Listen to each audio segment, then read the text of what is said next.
Hello बच्चों, तो आज के इस वीडियो में हम लोग क्लास 10th के वर्णिका पार्ट 2 के दही वाली मगम्मा को देखेंगे। तो चलिए क्वेश्चन नंबर 1 से स्टार्ट करते हैं, जो कि ऑब्जेक्टिव फॉर्म में है। ठीक ना।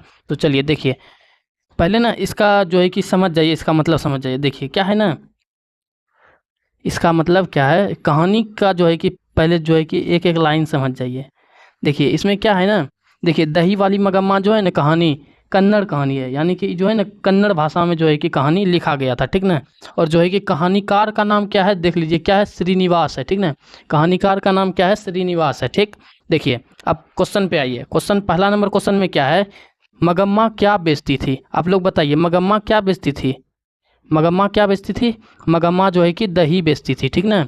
सी नंबर ऑप्शन, मगम्मा दही बेचती थी। देखिए यह जो है कि 2023 में भी आया है, 2021 में भी आया है, 2019 में भी आया है। ठीक ना।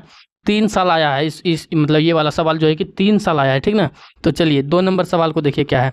2 नंबर सवाल में क्या है, मगम्मा का किसके साथ विवाद था। बताइए मगम्मा का किसके साथ विवाद था। मगम्मा का जो है ना उसकी बहू नजम्मा के साथ विवाद था। ठीक ना। मगम्मा का किसके साथ विवाद था, उसकी बहू नजम्मा नजम्मा के साथ विवाद था। ठीक ना। तो चलिए 3 नंबर सवाल देखिए। 3 नंबर सवाल में क्या दिया हुआ है, नजम्मा मगम्मा की कौन थी, यानी कि नजम्मा जो है ना मगम्मा का कौन था, यानी कि मगम्मा की कौन थी, बहू थी। सी नंबर ऑप्शन हो जाएगा। ठीक ना। नजम्मा मगम्मा की कौन थी, बहू थी। ठीक है। देखिए अब 4 नंबर सवाल में क्या कह रहा है, श्रीनिवास जी का जन्म कहाँ हुआ था। देखिए श्रीनिवास जी का जन्म कहाँ हुआ था। श्रीनिवास जी का जन्म जो है ना कहाँ पे हुआ था, कोलार के कर्नाटक में हुआ था। ठीक ना। इसको देखिए, इसको याद करने का ट्रिक है, को से दोनों स्टार्ट हो रहा है। ठीक ना। और यह कहानी भी जो है कि कन्नड़ कहानी है, कन्नड़ भी को से स्टार्ट हो रहा है, और कोलार भी को से स्टार्ट हो रहा है, और कर्नाटक भी स्टार्ट हो रहा है को से। इसीलिए जो है कि जब एग्जाम में आएगा तो को से जो स्टार्ट होगा उसी को मार देना है, बी नंबर ऑप्शन। ठीक ना। अब 5 नंबर सवाल देखिए। 5 नंबर सवाल में क्या कह रहा है, दही वाली मगम्मा शीर्षक कहानी में रास्ते में क्या है। अब बताइए दही वाली मगम्मा का शीर्षक कहानी में रास्ते में क्या है। रास्ते में जो है ना अमराई का कुआं पड़ता है। क्या पड़ता है, अमराई का कुआं। ठीक ना, क्या पड़ता है, अमराई का कुआं। ठीक है। तो अब जो है कि 6 नंबर क्वेश्चन को देखिए। 6 नंबर क्वेश्चन में क्या दिया हुआ है, ध्यान से देखिए। 6 नंबर क्वेश्चन में दिया हुआ है,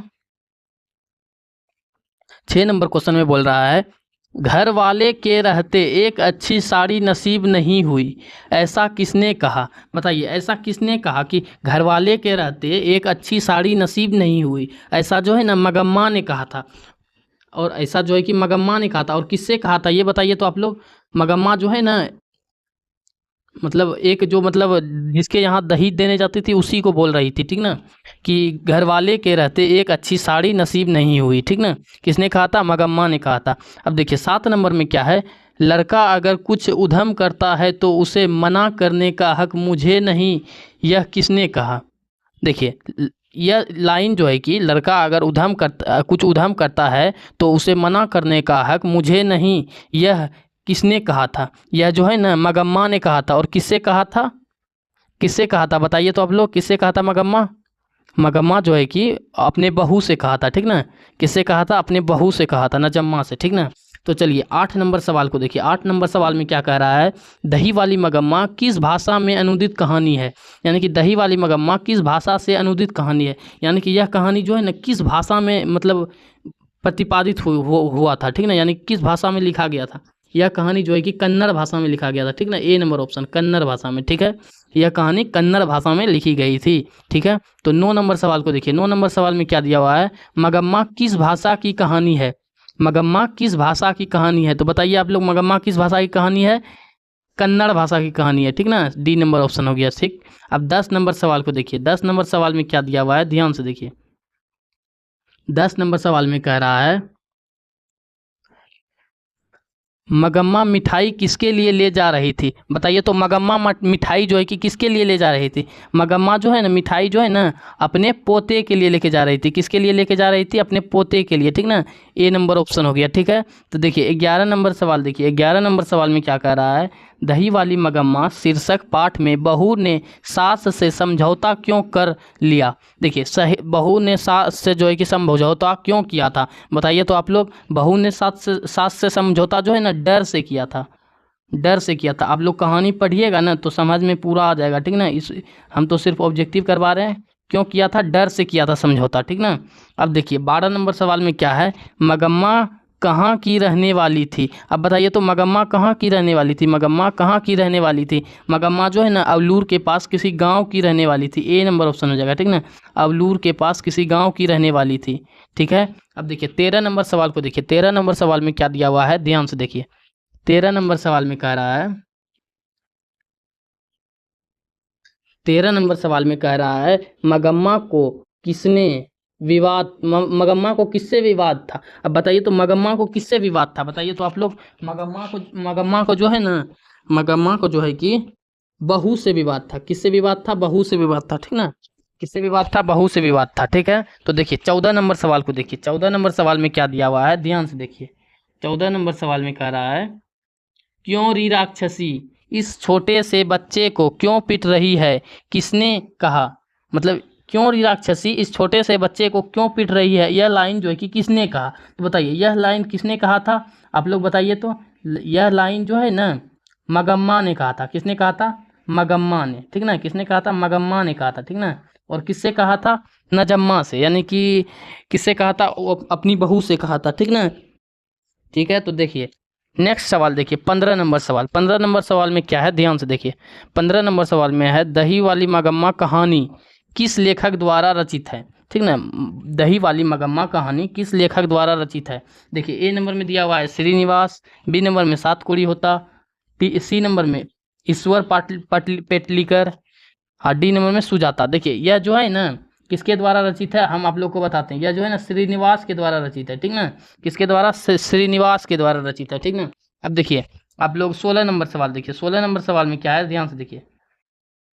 16 नंबर सवाल में है रंगप्पा था। अब बताइए रंगप्पा कौन था। रंगप्पा जो है ना जुआरी था, ठीक ना। रंगप्पा कौन था? रंगप्पा जो है कि जुआरी था, ठीक ना। ए नंबर ऑप्शन, रंगप्पा कौन था? जुआरी था। एक नंबर का जो है कि जुआरी था, ठीक है। तो अब जो है कि 17 नंबर सवाल को देखिए ध्यान से। 17 नंबर सवाल में क्या दिया हुआ है, ध्यान से देखिए।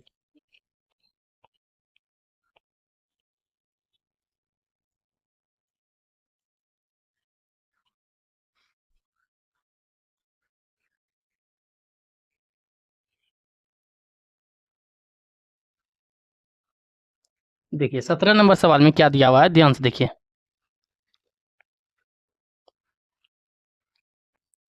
17 नंबर सवाल में कह रहा है, उस घर में अब सास और बहू में स्वतंत्रता की होड़ लगी है।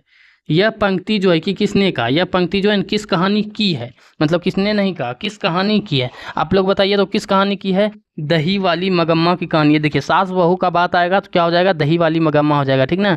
डी नंबर ऑप्शन हो जाएगा, ठीक है। सास बहू का नाम आएगा, डी नंबर ऑप्शन हो जाएगा दही वाली मगम्मा, ठीक ना। तो चलिए 18 नंबर सवाल को देखिए। 18 नंबर सवाल में क्या दिया हुआ है, बी आर नारायण ने किस कहानी का अनुवाद किया है। यानी कि बी आर नारायण जो है ना किस कहानी का अनुवाद किया, यह पूछ रहा है, ठीक ना।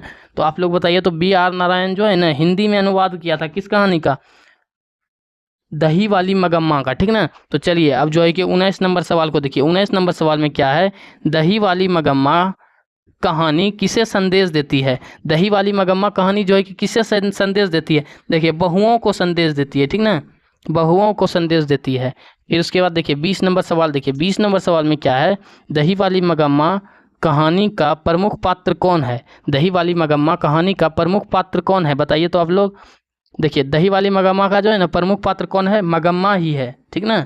मगम्मा ही है, ठीक है। तो चलिए 21 नंबर सवाल को देखिए। 21 नंबर सवाल में क्या है, मगम्मा के परिवार के कुल कितने सदस्य थे। आप लोग बताइए तो मगम्मा के परिवार के कुल कितने सदस्य थे। 4 सदस्य थे, ठीक ना। और कौन कौन था देखिए हम बताते हैं। एक तो मगम्मा थी, एक मगम्मा का बेटा था, और एक जो है कि मगम्मा का बेटा का पत्नी था, और एक जो है कि मगम्मा का पोता था, यानी कि मगम्मा का बेटा था, ठीक ना। तो 4 सदस्य था, ठीक ना। 22 नंबर सवाल को देखिए। 22 नंबर सवाल में क्या कह रहा है, ध्यान से देखिए। 22 नंबर सवाल में कह रहा है,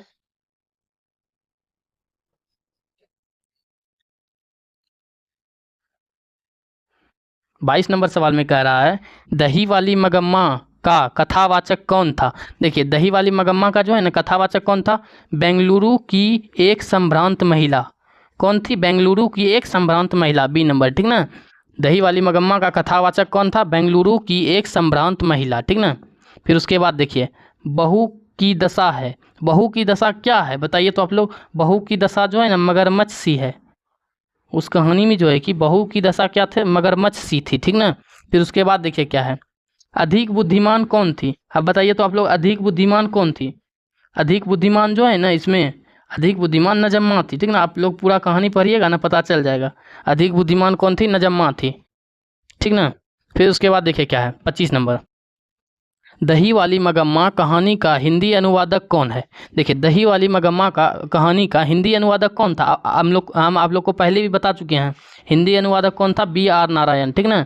B.R. नारायण। यह जो है ना आपके लिए VVI हो गया, इसमें स्टार मार लीजिएगा। यह जो है कि VVI हो गया, यह जरूर से जरूर आ सकता है, ठीक ना। तो चलिए लास्ट क्वेश्चन 26 नंबर को देखिए। 26 नंबर में क्या दिया हुआ है, ध्यान से देखिए।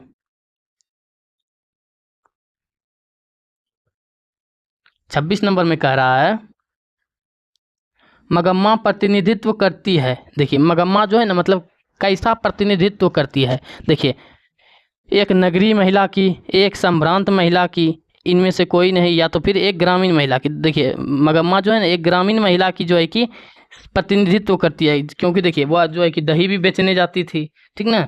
तो इसी से हमको पता चलता है क्या, वह एक ग्रामीण महिला का जो है कि प्रतिनिधित्व यानी कि रोल निभाती थी, ठीक ना। तो चलिए दही वाली मगम्मा खत्म हुआ। देखिए इस इतना 26 क्वेश्चन में जो है कि 2 से 3 क्वेश्चन जो है कि आना अनिवार्य है, ठीक ना। देखिए आप लोग ध्यान से पढ़िए। तब तक मिलते हैं नेक्स्ट वीडियो में, तब तक के लिए थैंक यू। और आप लोग नए हैं तो चैनल को सब्सक्राइब जरूर करें, ठीक ना। आप लोग नए हैं तो चैनल को सब्सक्राइब जरूर करें, और दोस्तों को भी शेयर करना ना भूलें, ठीक ना। दोस्तों को शेयर करना ना भूलें। और हमारे प्रगति पथ कोचिंग सेंटर में जो है कि ऑफलाइन भी कराई जाती है, जो कि सुबह 6 से 9 तक क्लास चलती है, ठीक है। तो मिलते हैं नेक्स्ट वीडियो में, तब तक के लिए थैंक यू।